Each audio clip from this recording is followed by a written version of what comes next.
Rena. Visão ultravioleta e alimentação durante o sono. Quando não estão ajudando com o Papai Noel, as renas vagam por áreas onde os invernos são escuros e com neve. Como herbívoros, isso não é o ideal. Eles precisam cavar na neve para encontrar vegetação que não tenha congelado, e fica ainda mais complicado se quiserem encontrar seu lanche favorito. Os líquenes, um composto de algas e fungos, são um dos pilares da dieta das renas, mas também são brancos. No entanto, os cientistas descobriram que as renas têm uma adaptação que as ajuda a ver mais facilmente líquenes e predadores, como os lobos brancos na neve. Os seus olhos detectam a luz ultravioleta. A neve reflete a luz ultravioleta, enquanto os líquenes e os lobos a absorvem, de modo que se destacam facilmente da neve até as renas. Mesmo assim, geralmente é melhor estar preparado com antecedência, e eles também têm um truque bacana para isso. Para ajudá-los a comer o suficiente e engordar nos meses de verão. Enquanto a vegetação é abundante, eles conseguem dormir enquanto mastigam. Ursos. Reciclagem de urina. Os ursos, como os humanos, são mamíferos. Mas, ao contrário das pessoas, elas podem ficar sem mover um músculo por períodos de até 5 meses, sem que seus ossos e massa muscular se degenerem completamente. Na verdade, eles podem até sair da hibernação com um aumento na massa corporal magra, apesar de não se moverem, comerem ou beberem durante esse período. E ao contrário de outros mamíferos que hibernam, como os esquilos, a temperatura corporal do urso dificilmente cai durante esse período. Isso significa que eles queimam até 4.000 calorias por dia. Como isso pode ser possível? Bem, tudo se resume a outra coisa que eles não fazem durante a hibernação: urinar. Os resíduos da degradação óssea e das proteínas, que normalmente seriam descartados na urina, são reciclados enquanto os ursos hibernam.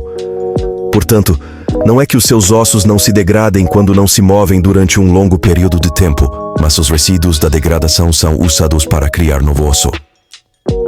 Outro resíduo, a ureia, vem das proteínas e pode causar insuficiência renal se houver acúmulo excessivo. Mas os ursos não apresentam acumulação de ureia durante a hibernação, o que sugere que esta também está a ser reciclada. Peixe.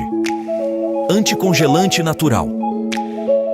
Nas profundezas do Oceano Antártico, a temperatura da água fica pouco acima de 0, e não há locais acolhedores e secos onde procurar refúgio. Para a maioria dos peixes, isto seria uma sentença de morte porque têm sangue frio e simplesmente congelariam. No entanto, os peixes estão sobrevivendo e prosperando na Antártica, como os nototenioides. Eles são capazes de viver na água do mar mais fria do mundo porque possuem um anticongelante interno exclusivo que impede a formação de perigosos cristais de gelo em seu sangue. Quando um cristal de gelo começa a se formar, ele é rapidamente cercado por uma proteína especial que se liga ao cristal microscópico e evita que mais moléculas de água se liguem a ele e se transformem em gelo. O cristal, agora inofensivo, é levado ao baço do peixe. Para sobrecarregar o anticongelante e congelar os peixes, a temperatura da água teria que cair para 27 onda. 2,7 MSDC.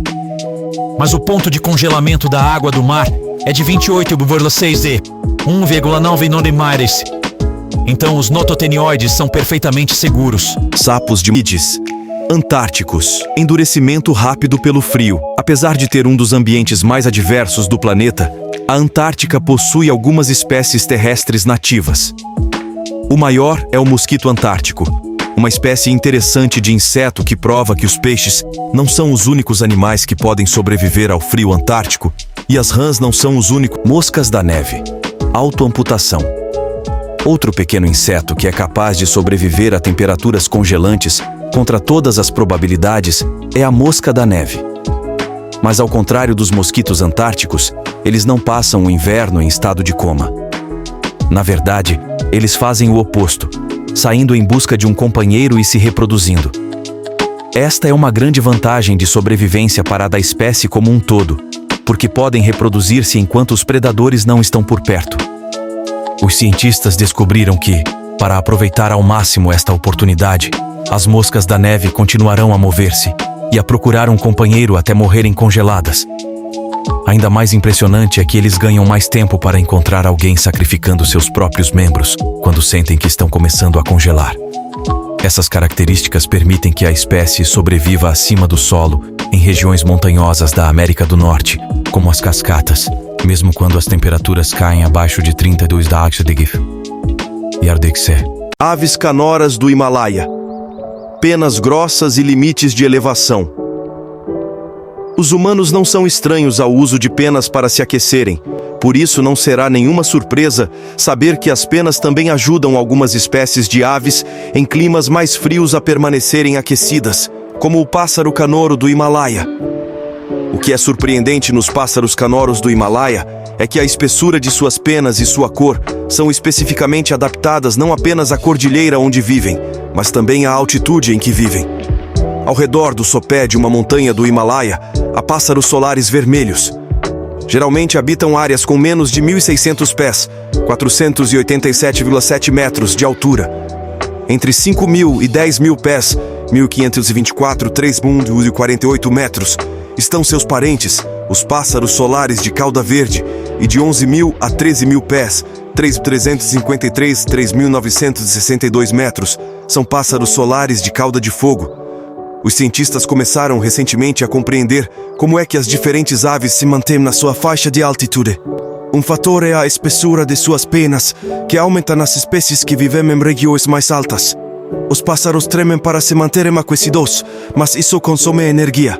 Sem isolamento suficiente das penas, os pássaros podem queimar tantas calorias que morrem de fome. Com o tempo, eles aprenderam a evitar isso, mantendo-se na faixa para a qual estão adaptados. Patos. Troca de calor em contracorrente. Mesmo em um dia frio e com neve, os patos podem ser encontrados nadando nos lagos. Quando a temperatura da água está próxima de zero, surge a questão de por que os pés dos patos não congelam. A resposta está na forma como o sangue é transportado pelo corpo dos patos e outras aves aquáticas. Suas artérias, que transportam o sangue quente do coração para os pés, circundam as veias que transportam o sangue frio de volta ao coração. Inteligentemente, isso aquece o sangue frio à medida que ele entra novamente na parte superior do corpo do pato, a caminho do coração. Quando o calor é transferido das artérias para as veias, o sangue que vai para os pés dos patos esfria significativamente. A temperatura em seus pés pode cair para até 33,8 °C, enquanto seu corpo chega a 77,7 °C, 25 °C. Isto é muito eficiente e significa que perdem pouco calor pelos pés na água, porque a temperatura é quase a mesma.